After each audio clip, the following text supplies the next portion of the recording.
masih bagus. Tetapi untuk lansia kebanyakan sudah mengalami penurunan. Nah, bagaimana kita mencegahnya supaya tidak terubah dulu kita punya pola makan. Kalau kita kencing berarti yang kita kasih masuk itu yang tidak keluar. Seperti teh, kopi, alkohol, saya yakin sini ada yang minum alkohol. Tapi kalau kopi dan teh pasti banyak yang minum. Apakah tidak boleh minum? Boleh, tetapi dikurangi, dibatasi. Tidak pagi teh, lewat 2 jam minum teh, minum malam kopi, itu dikurangi supaya bisa mencegah terjadi inkontinensia ini. Nanti dia punya pencegahan pekerjaan yang lain.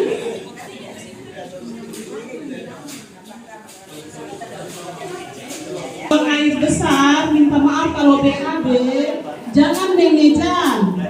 Tahu mengejan, masuk kamar mandi dulu baru paksa begitu, tidak usah paksa-paksa, nanti dia keluar sendiri. Kalau dia tidak keluar sudah, stop, keluar dulu.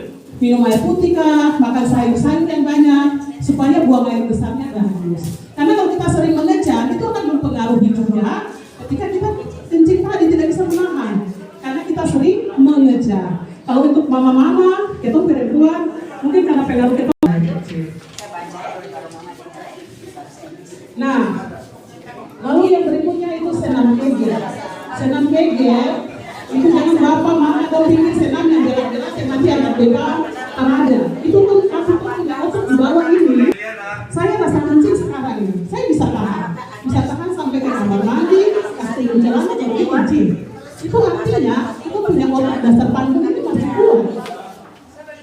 Nah, kalau yang sudah menyalahi bisa dengan cara apa? Senam kegel. Senam kegel itu simpel saja.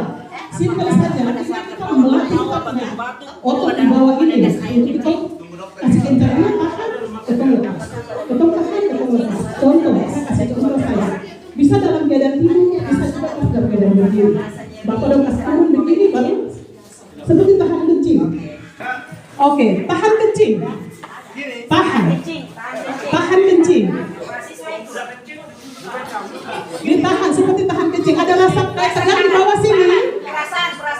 Seperti rasa kencing, tahan kencing. Tahan kencing. Kasih naik lagi. Turun lagi, tahan kencing. Tahan, kita hitung sampai 3 detik.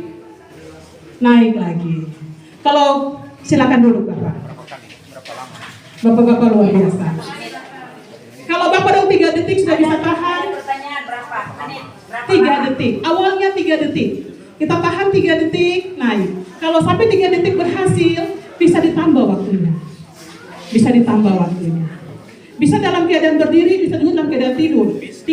Bapak udah tidur terletak, baru kasih naik. Ini ke atas, ditahan, kasih. Ada pertanyaan. Jadi kalau pada saat mungkin kegiatan kita di mana berada terus tahan kencing tidak ada WC, jadi kita harus tahan kencing. Apakah tahan kencing ini bisa menggunakan senam? Saya jawab tidak boleh juga kita tahan kencing. Tidak boleh.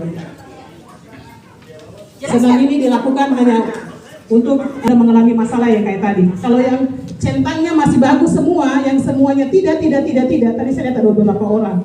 Bahkan ada satu yang 71 tahun tadi saya lihat. Wah, Bapak luar biasa, tepuk tangan buat Bapak. Bapak dia centangnya semua tidak, berarti belum bermasalah. Tidak bermasalah, Bapak dia hebat.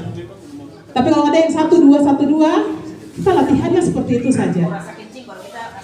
Lalu bisa juga dengan kita belajar menahan, belajar tahan, sanggup tidak bertahan. Ya, jadi bisa dengan kita latihannya juga begitu. Untuk kita punya otot kita latih untuk menahan, melepas, menahan, melepas. Karena kalau kita tidak latih begitu dia akan jadi drol, artinya kencingnya keluar kita nggak rasa. Kita tidak lagi sanggup untuk menahannya, dia keluar frame. Kita tidak merasa. Karena untuk orang normal, ketika dia mau keluar ada perasaan. Akan ada perasaan bahwa ketika kita punya kandung kencingnya sudah penuh, dia akan kirim sinyal ke otak, ke kamar mandi, sudah kencing. Tapi kalau untuk dia punya ototnya itu yang sudah mulai bermasalah, kadang tidak ada pesan ke otak, tiba-tiba dia suka keluar. Itu yang menjadi masalah. Mungkin nanti kita akan nonton video untuk yang lebih jelasnya apa saja gerakannya. Sambil periksa. Nanti kita lihat videonya baru kita itu. Senamnya tidak berat-berat ya, tidak kayak angkat tangan angkat sini lompat sana, tidak. Kita hanya khusus pada otot detrusor dan tidak kencing.